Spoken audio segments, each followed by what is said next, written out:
इस वीडियो में प्रेमानंद महाराज जी ने अपने भक्तों के लिए एक बहुत अच्छी बात कही है, इसीलिए वीडियो को पूरा सुने, स्किप करके मत सुने। कोई प्रभाव नहीं, अंदर से शांत। किसी से कहना मत, क्योंकि कहने से सत्ता दृढ़ होती है। अंदर जो विकार आते हैं किसी से मत कहो, कोई भी क्रिया मत करो, शांत उस समय नाम जप करो। देखो अपने आप सब नष्ट हो जाएंगे। और नष्ट आपको नहीं करना, कोई है आपका जो आप पर नजर रख रहा है। कोई आक्रमण आपको परास्त तब तक नहीं कर सकता जब तक आप आज्ञा का उल्लंघन नहीं करेंगे। आप अपने हाथ से कोई क्रिया नहीं करेंगे, आप कोई गंदे दृश्य नहीं देखेंगे, तब तक किसी की ताकत नहीं कि आपको भ्रष्ट कर सके। ध्यान रखना, क्योंकि आप गुरु कृपा कवच में हैं। जब आप आज्ञा उल्लंघन कर देंगे तो फिर लक्ष्मण रेखा पार हो गए आप, फिर आपको दंड भोगना पड़ेगा। लोभ मोह परद्रोह दोष दुख कलि कुचाल, ये सब तरसें लागे। अर्थात वो चाहते कि मैं इसको अपने अधीन करूं, पर हिम्मत नहीं कि छू सके। किसको? जिसकी जिह्वा पे राधा राधा नाम और हृदय में गुरु कृपा का अनुभव शुरू हो गया है। इंद्रिय दमन, ये पहचान है साधुता की, नहीं तो फिर नाटक है, पाखंड है, दंभ है। बिन विवेक वैराग्य भक्ति बिन सत्य नये को मानो, भगवत विमुख कपट चतुराई सो पाखंडे जानो। चाहे गृहस्थ हो चाहे विरक्त, अगर इंद्रियां संयम में नहीं है, मनमानी विकार भोगे जा रहे हैं, तो नौटंकी नाटक भले हो सकता है। वो गृहस्थ उपासक है ना, वो विरक्त उपासक है। इंद्रिय दमन तो अमन सब भाते हैं, सब भात से मन अमना हो गया है तो परम शांति परम चैन है। क्षमाशील संतोष सुराई शांति सहज सुख सरसें लागे। उपासक के अंदर क्षमा बढ़ने लगा। चाहे जितना कोई अनिष्ट करे, कभी द्वेष हो ही नहीं सकता, कभी उसको साप दे ही नहीं सकता, कभी उसका मंगल नहीं कर सकता, जिसके ऊपर राधा नाम की कृपा हो गई है। क्षमा, जाओ, तुम्हारा मंगल हो, भगवान तुम्हारा कल्याण करे। संतोष, किसी भी परिस्थिति में शोक नहीं होगा, जैसे प्रभु रख रहे, बड़ी कृपा है। शांति, कोई भी द्वंद्व से अशांत नहीं कह सकता। सहज सुख सरसें लागे, सहज सुख आत्म सुख है, आत्म सुख का रसास्वादन होने लगा। दास बना, ये कैसे हुआ? नाम जपी, पहले दास शब्द है। आश्रय, बहुत जोर की बात हमारे हृदय में बार बार उठती कि ये लोग समझ जाएं कि भगवत प्राप्ति आश्रय से होती, आश्रय से, दृढ़ आश्रय। दास बना पहले, जप नाम दूसरा। बिगड़ी जन्म अनेक की अवै सुधरे आज होई राम को पहले, फिर नाम जप दूसरा, फिर तज कुसुमाज तीसरा। और यहां से शुरू किया जाता है सब उपदेश। पहले विकार त्यागो, फिर नाम जप करो, फिर भगवान की शरण में हो। ऐसा नहीं होता, पहले भगवान की शरण में हो, नाम जप करो, तुम्हें बल मिलेगा, विकार छूट जाएंगे। उपजा मुक्ति, मुक्त पद, बहुत सुंदर महात्माओं के वचन है। पहले भगवत दासत्व आश्रय, खूब नाम जप, तो बोले मोक्ष पदवी हृदय में ही प्रकाशित हो गई। ये मोक्ष पदवी क्या है? इसकी पहचान क्या है कि आप मुक्त हो गए हो। शत्रु मित्र समजान मान मान अपमान सम दुख सुख लाभ नहान या जो कृपा हरिवर, ये मुक्त पुरुष का लक्षण है। चाहे शत्रु हो उसके साथ व्यवहार कर रहा हो, या मित्र हो, दोनों में समान भाव। मान और अपमान में समान भाव, सुख दुख में समान भाव, लाभ हानि में समान भाव, जय पराजय में समान भाव। ये जिसके हृदय में आ गया वो मुक्त हो चुका है। गीता जी में भगवान ने कहा, निर्माण मोहाजित संग दोषाध्यात्म नित्या विनिवृत्त कामा द्वंद्वेर विमुक्ता सुख दुख संगई गच्छन्त अमूढ़ा। ऐसा अमूढ़ अव्यय पद का अधिकारी महापुरुष मुक्त पद में विराजमान कौन है? बोले जो मान रहित हो चुका है। मान बिल्कुल उसके हृदय में प्रियता पैदा नहीं कर पा रहा, और अपमान बिल्कुल दुख नहीं पैदा कर पा रहा। अमोहा, ना अपने शरीर से मोह है, ना किसी के शरीर से मोह है। यह मुक्त पुरुष का लक्षण है। जित संग दोषा, चाहे जितने भोगों के बीच में उसका मन भोगने के लिए चलेगा ही नहीं, वो जीवन मुक्त पुरुष है। जित संग दोषा, अध्यात्म नित्या, निरंतर आत्मस्वरूप में स्थित, विनिवृत्त कामा, समस्त कामनाएं निवृत्त हो चुकी है। द्वंद्व विमुक्ता, हर द्वंद्व से वो मुक्त हो चुका है। मान अपमान, सुख दुख, लाभ हानि, चिंता शोक भय मृत्यु, सबसे सुख दुख संगय, सुख और दुख में समान भाव, ऐसा महापुरुष परम ज्ञानी महात्मा वो जीवन मुक्त है। वो यहां कह रहे हैं, दास बना पहुंचे मुकाम जे, आंखें कहत हवाला।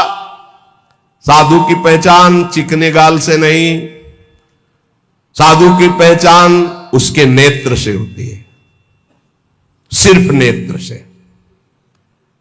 ऐसे तो मांस मछली खाने वाले के भी गाल चमकते देखे हैं कि वो बहुत ही चिकन, तो चिकनाहट को थोड़ी साधुता है, वो तो घी दूध से चिकनाहट आ जाती है। अच्छा खाओ पियो तो मांस चढ़ेगा, चिकना हो जाएगा शरीर। बोले बहुत चमक रहा है चेहरा, तो हम आपको दिखाएं कि विषयी पुरुष हो, चेहरा चमक रहा है, वो भजनानंदी है क्या? नहीं, वो खान पान का है चेहरा। दास बना पहुंचे मुकाम, तो आंखें कहत हवाला। अच्युत मुनि के आश्रम में जी उड़िया बाबा पहुंचे, गंगा के किनारे है, तो देखा, जे दृष्टि दे, अरे अपने शिष्यों से कहा दौड़ो, ब्रह्मबोध संपन्न महापुरुष पधार रहे हैं। दृष्टि में पता चल, बोले दास बना पहुंचे मुकाम जे, तो आंखें कहत हवाला। आंखें परिचय बता देती है कि ये किस कोटि का महात्मा है, जीवन मुक्त है या प्रपंची है या विषयी है या साधक है या साधना की किस स्थिति में है। पहुंचा हुआ महापुरुष के नेत्र बताते हैं। दास बना पहुंचे मुकाम जे, आंखें कहत हवाला। जे दृष्टि में दृष्टि ऐसे मिली तो पता चल जाता है कि किस कोटि की स्थिति है।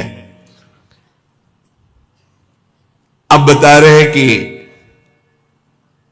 दो प्रकार की आंखें होती है सिद्धों की।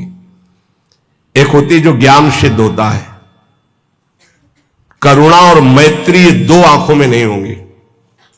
करुणा और मैत्री नहीं हो, क्योंकि वो निर्मम निरहंकार अद्वितीय स्थिति को प्राप्त महापुरुष बिल्कुल शुष्क काष्ठवत हृदय, ना दया ना करुणा ना मैत्री ना द्वैत।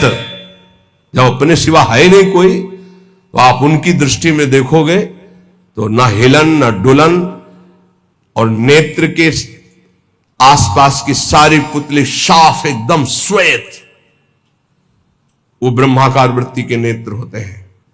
रुद्रवत एकदम दृष्टि उनकी, और बिना चंचलता रहे, बार बार ऐसे नहीं, खुले हो एकदम अलक्ष श्वेत पुत्री, सिंहवत दृष्टि। और दूसरे होते प्रेमियों के, नशा ललाई, जैसे भांग छाने हो या कोई नशा करे हो तो लाल आंख नहीं हो जाते, ऐसे लाल आंख होती है प्रेमियों की, क्योंकि प्रायः वो रुदन करते हैं, तो आंखें सूजी हुई या आंखों के नीचे लालिमा, थकित पूतरी, वो एक विचित्र दशा होती है। बड़े ही सरस, बड़े ही व्याकुल, बड़े ही थकित नेत्र, पलक न लागत हाला, अपलक दृष्टि उनकी भी रहती है। ज्ञानी की दृष्टि भी ऐसी होती है, प्रेमी की दृष्टि होती है, पर दोनों में अंतर होता है। एक एकदम काष्ठवत शुष्क, मतलब वो शब्द अशुद्ध होगा, उदाहरण नहीं दिया जा सकता, जैसे खुली हुई मुर्दे की आंख, कोई हलन डुलन चलन कुछ नहीं। कई बार उड़िया बाबा को बाहरी लोगों ने समझा कि पधार गए हैं, ऐसी दृष्टि बस कुछ नहीं। और प्रेमी जनों की दृष्टि, नशा ललाई, थकित पूतरी, पलक न लागत हाला। नेत्र ऐसे कि देखो तो आसक्त हो जाओ, बड़े सरस, बड़े प्रेमी, बड़े थकित, और हल्की सी लालिमा नेत्रों में छाई हुई है, सुरंग नेत्र है और घूर्णित नेत्र है। प्रेमी जनों के घूर्णित नेत्र, जैसे नशा ललाई का तात्पर्य यही है। थोड़ी थोड़ी देर में ऐसे आपको लगेगा कोई नशा खाए है क्या ये, इनके नेत्र, क्योंकि प्रिया प्रीतम के उस प्रेम रसाशों में उनके नेत्र झूमते हैं। अलसाने से रहित हमेशा हरिजस सुनि द्रग नीरा। थोड़ी सी प्रभु की बात सुने के आंखों से आंसू की धारा बहने लगी और अलसाने से रहते हैं, न सोना न जागना। अखियां रूप के रंग रंगी, निरखी स्वरूप कुंवरी राधे को याही माही पगी। ये अखियां रूप के रंग रंगी, न सोई न जगी। प्रियाजू के रूप रस में हर समय अलसाई हुई, एक जैसे कोई नशा किए हो ऐसे उस नशे में। ढरक चलत कबही भरियावत पुलकावली शरीरा। गदगद गर चित शांति थका मन तनहु थका दर्शाई। ज्ञान विराग भक्ति से पूरे जगत न सकत समाई।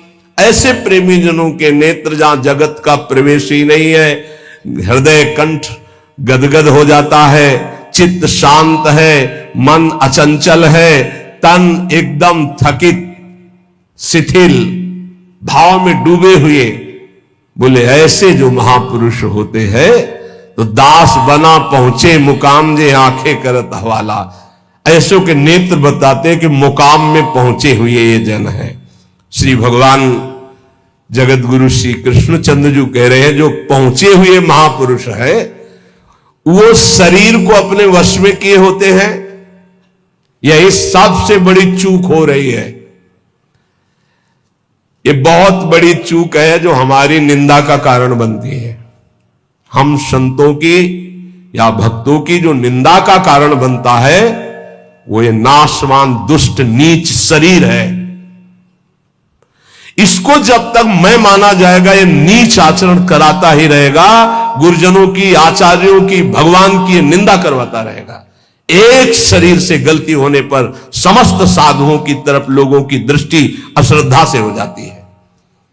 इसीलिए हमें लगता है कि अगर साधु बने तो मर के बने, उन्हें घर गृहस्थी में ब्याह करके अच्छा है, जीवन धर्म पूर्वक व्यतीत करे, अधर्म आचरण न करे। बहुत बड़ी त्रुटि समझो, एक गलती से लाखों लोगों की श्रद्धा संतों के प्रति नष्ट हो जाती है। भगवान कह रहे सिद्ध पुरुष के लिए कैसा होता है, निराशीरियत चित्तात्मा त्यक्त सर्व परिग्रह शारीरम केवलम कर्म कुर्वन्नाप्नोति किल विषम। यत चित्तात्मा, जिसने अपने शरीर को अधीन कर लिया। ये प्रार्थना है सब साधकों से,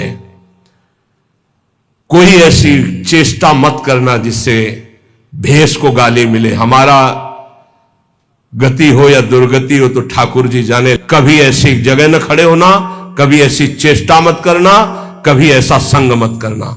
ये ध्यान रखो कि तुम्हारे से एक बहुत बड़ी धारा जुड़ी हुई है। तुम्हारे गुरु, गुरु के गुरु, गुरु के गुरु, आचार्य, इष्ट, पूरा एक आपकी गलती पूरे को गालियां दिलवा सकती, पूरे विश्व के संतों के प्रति अश्रद्धा हो सकती। इसलिए सावधान। जिंदगी में हम नीच हैं, पामर हैं, हमारी गति हो दुर्गति हो भगवान जाने। हमसे ऐसा आचरण न बन जाए कि हमारे गुरुजनों को गाली मिले। उन्होंने कोई हमारे साथ धोखा दगा नहीं किया, मंत्र दिया, उपासना दिया, वेश दिया, तो आचार्य और गुरु और इष्ट इनको गाली न पड़े, हर समय सोचना चाहिए। ये शरीर को जब तक जीतोगे नहीं तब तक गलती हो ही जाएगी, चाहे कसम खा लो, चाहे जो कुछ कर लो। इस दुष्ट शरीर को जीतना चाहिए। बात ध्यान से समझना, ये बहुत दुष्ट है। जीवन हो जा रहा खवाए खवाए खवाए खवाए, अब खाया नहीं आज तक। जीवन हो गया दिखा दिखा करके दुनिया को, आंखें नहीं भरी, कान नहीं भरे। ये वही दुष्टता, अपनी चाल, ये देखना, ये सुनना, ये भोगना। यह चित्तात्मा सांसारिक आशाएं और इच्छाएं जब तक है शरीर को वश में नहीं कर सकते। साधु के वैराग्य मार्ग में या भगवत भक्त होकर के चेहरा बनाने की जरूरत नहीं है, स्वरूप बनाने की जरूरत। स्वरूप को प्रकाशित करो, पूरा विश्व नमन करेगा। चेहरा तो नौटंकी नाटक वाले बनाते हैं, जब थोड़ी देर के लिए साधु बनते हैं, वो बनाते हैं जिससे पूरा साधुता का हम रोल कर सके। हम रोल नहीं करते, हम उस मार्ग में चलने वाले पथिक हैं। साधुता का रोल 2 घंटा कोई कर सकता है, लेकिन जीवन भर साधु बन के रहना वो बहुत कठिन बात है। इसलिए ये नहीं, हम भगवत मार्ग के पथिक, हमारा कोई भी बाहरी शारीरिक नाटक ऐसा नहीं होना चाहिए जो धर्म विरुद्ध हो। बिल्कुल समझ के चलना चाहिए। आज आचार्यों गुरुजनों के चरणों में बैठ करके साधुता का भाव नहीं। लाल कपड़ा हम या पीले कपड़ा हम पहने, इसके बाद यहां से बढ़िया माकुआ तेल लगा के ऐसे, ये कौन से शास्त्र में लिखा है? तुम्हारी कौन सी परिपाटी, कौन सा भेष ऐसा है? बिल्कुल नहीं। आज कोई टोकने वाला नहीं, इसीलिए बहुत से बिना गुरु प्रदत्त वेश धारण किए और वो मनमानी आचरण करते हो, कहा जाता साधु। पहले पैजामा कुर्ता कहा जाता साधु। साधु पैंट शर्ट पहने कहा जाता साधु। बड़ा बड़ा टाइटल लिखा जाता है। अब उनके जब आचरण होते तो बोले अमुक संत भ्रष्ट हो गया। संत परिपाटी देखो, संतों की मर्यादा देखो, संतों के चरणों में बैठकर जो साधुता सीखी जाती है वो कब हुआ? इसलिए यत चित्तात्मा भगवान कह रहे हैं, यत चित्तात्मा। बहुत अच्छे से समझ लो, संसार में जब तक शरीर के भोगने की कोई भी आशा रहेगी तो साधुता नहीं टिक पाएगी। बहुत इसे धैर्यपूर्वक, सांसारिक इच्छा, सांसारिक भोगों की चाह, इससे तुम्हारा शरीर अपवित्र हो जाएगा। तुम्हारे द्वारा ऐसे आचरण होंगे जिससे तुम्हारी साधुता नष्ट हो जाएगी। शरीर और इंद्रिय और मन के वशीभूत होकर के जो आचरण किया जाता है वो निश्चित अपवित्र है और वो अधर्म होगा और वो गालियां दिलवाने वाला ही होगा। श्रद्धा उपजाना बहुत कठिन होता है भाई, बहुत कठिन होता है। नास्तिक के हृदय में श्रद्धा प्रकट करना, विषयी पुरुष के हृदय में श्रद्धा प्रकट करना और नष्ट करना एक क्षण की बात होती है।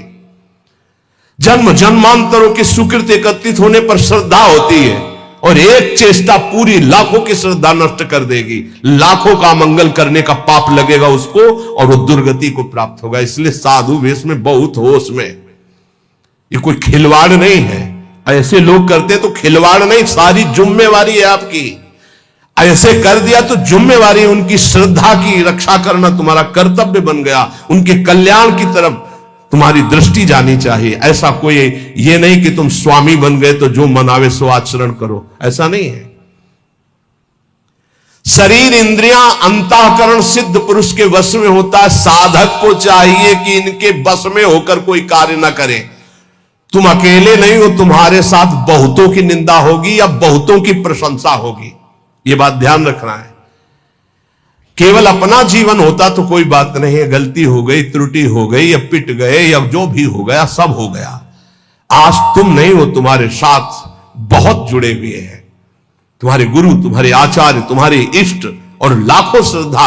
अगर एक भी त्रुटि तो लाखों की श्रद्धा और पूज्य जनों का अपमान घोर नरक पहुंचा देगा, दुर्गति करवा देगा। त्यक्त सर्व परिग्रहा, जो सिद्ध पुरुष होता है उस शरीर को ही अपना नहीं मानता तो और परिग्रह की बात क्या है। सब सन्यासी हो जो भगवत मार्ग के पथिक हैं, ये तो सर्वाणि कर्माणि मयि सन्न्यस्य मत्पराहा, सारे कर्म भगवान को अर्पित करके जो भगवान के परायण है, चाहे गृहस्थ हो चाहे विरक्त हो, वो सन्यासी है।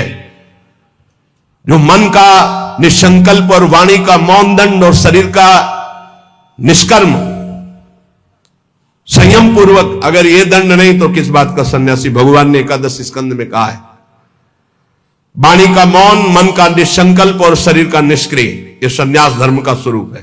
तो निष्क्रिय 2 प्रकार से होता है, एक जो कर्म का त्यागी होता है, एक होता कर्म समर्पण करने वाला। भक्त कर्म समर्पण करने वाला सन्यासी होता है। ये तो सर्वाणि कर्माणि मयि सन्न्यस्य मत्पराहा। सब प्रकार के भोग संग्रह सामग्री का अपनापन भाव ना रखना, चाहे गृहस्थी में हो चाहे विरक्ति में हो।